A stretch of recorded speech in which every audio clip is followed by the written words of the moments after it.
नमस्कार, म पूर्व प्रवर्तित हाल कलाकार पवन कुमार अधिकारी। हाल हाम्रो देशमा जल्दो बल्दो घटनाक्रमहरू, शिक्षकहरूको आन्दोलन, राजावादीहरूको आन्दोलन, राप्रपाको आन्दोलन र रवि लामिछाने पक्राउ यी के हुन् मैले बुझेको त छुइनँ त्यति राम्रोसँग।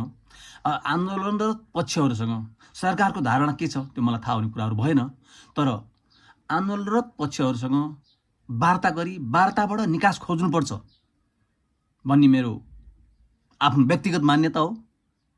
र रवि लामिछानेको हकमा एउटै मुद्दामा एकचोटि पक्राउ गर्यो, त्यही मुद्दामा दरोडी राखेर छुट्यो, फेरि पक्राउ गर्यो, एउटा जिल्लाबाट अर्को जिल्ला, अर्को जिल्लाबाट अर्को जिल्ला, अर्को जिल्लाबाट अर्को जिल्ला, कहिले प्लेन कहिले गाडी, यो के हो मलाई पनि थाहा छैन। त्यस्तै घटनाको विषयवस्तु सेरोफेरो समेतेर सानो एउटा रचना तयार गरेको छु।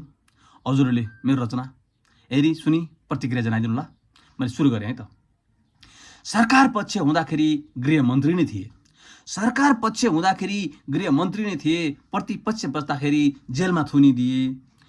कहिले मुस्चौ राहदानीमा सहकारीमा, कहिले मुस्चौ राहदानीमा सहकारीमा, कहिले सरकारले दोषी देख्ने प्रतिपक्ष जहिले, सरकारले दोषी देख्ने प्रतिपक्ष जहिले। रवि मात्रै दोषी छन् कि अरू पनि छन्? रवि मात्रै दोषी छन् कि अरू पनि छन्? आफ्ना दलमा भ्रष्टाचारी छन् कि छैनन् भन। सधैँभरि रविलाई नै खेदो खन्छौ किन? गन्न थाले हुन्छ सरकार आफ्नो पनि दिन, गन्न थाले हुन्छ सरकार आफ्नो पनि दिन। भ्रष्टाचारी जोगाउने चलखेल चाहिँदैन, भ्रष्टाचारी जोगाउने चलखेल चाहिँदैन। कोहीलाई काखा कोहीलाई पाखा गर्न पाइँदैन। रवि निर्दोष भन्या छैन अरू दोषी थुन, रवि निर्दोष भन्या छैन अरू दोषी थुन।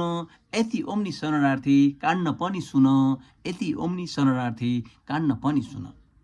राजावादीहरूको पनि आन्दोलनको नारा, राजावादीहरूको पनि आन्दोलनको नारा। जिउँदै जली मान्छे मरे के हो यस्तो पारा? सानो झिल्को नसम्झ्यौ है यसले आगो लाउला। छलफलबाट निकास खोजे देशले निकास पाउला, छलफलबाट निकास खोजे देशले निकास पाउला। हस्त नमस्ते।